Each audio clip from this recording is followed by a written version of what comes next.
Oke, halo.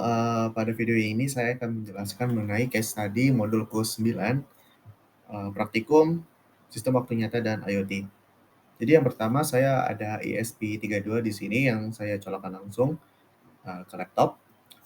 Oke, untuk kode sendiri, yang pertama yang harus kita lakukan adalah memasang library yang ditentukan pada laman referensi.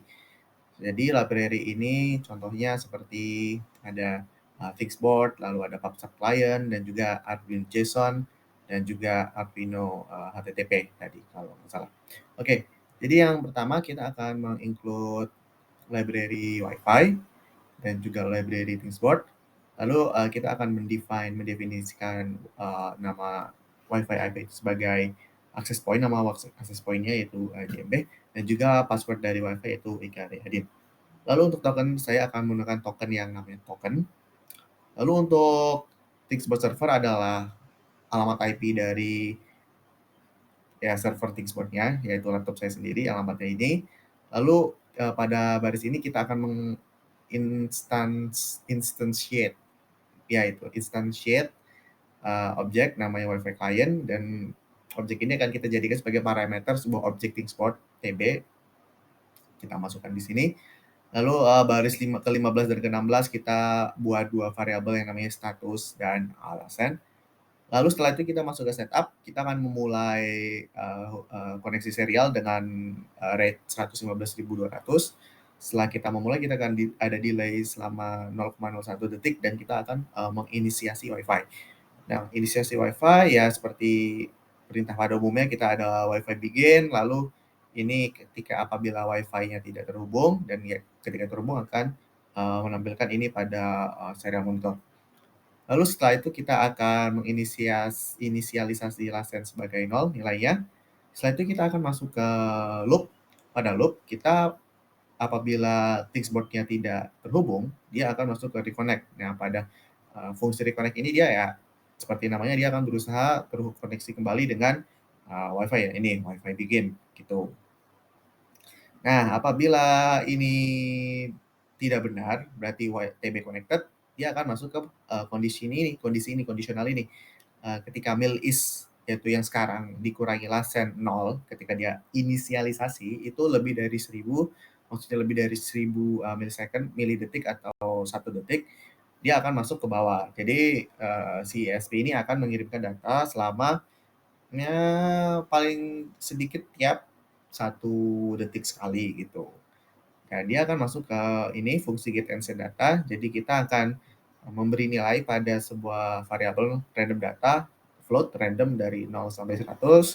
Lalu kita akan cetak ke serial monitor dan kita akan kirimkan nilai random data ini ke Thingsboard dengan nama variabelnya random underscore data gitu.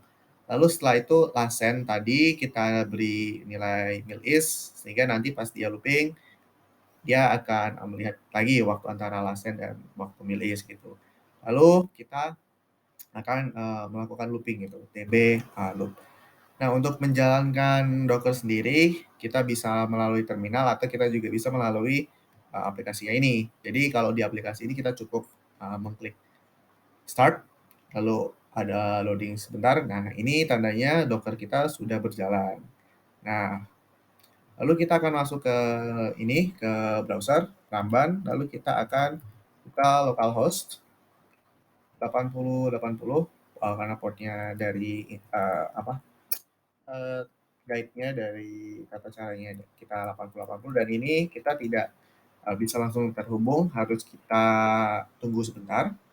Jadi kita coba loading aja. Oke, ini sudah terhubung dan kita akan menggunakan akun tenant dengan password-nya tenant juga. Kita login, lalu kita masuk ke devices, kita buat sebuah peranti, ya mungkin namanya CS 9 Faza begitu. Lalu sisanya kita biarkan saja. Credential ini adalah yang tadi pada kode token, lalu kita token. Lalu customer ini kita kosongkan saja, lalu kita add. Oh, karena saya tadi sudah mencoba, jadi kita hapus saja yang ini. Jadi kita ulangi sejenak, kasih namanya CS 9 aja.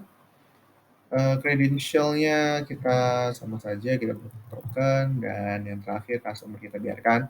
Lalu kita add. Setelah kita add, kita akan menjalankan kodenya ini.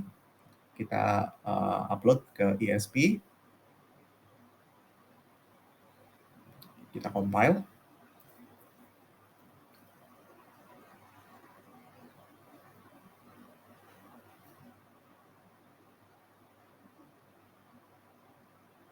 Oke.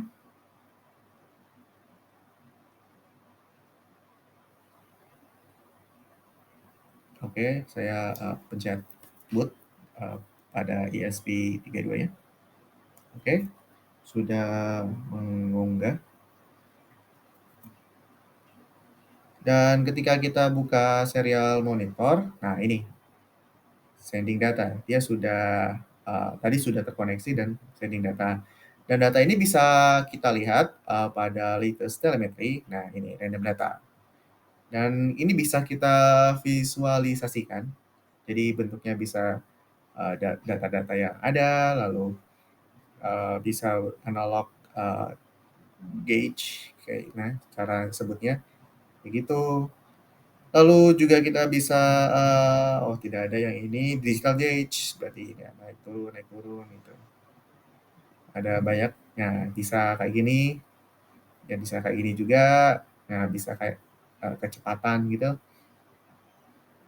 Jadi bentuk visualisasinya banyak sebenarnya, dan juga ya dan lain-lain.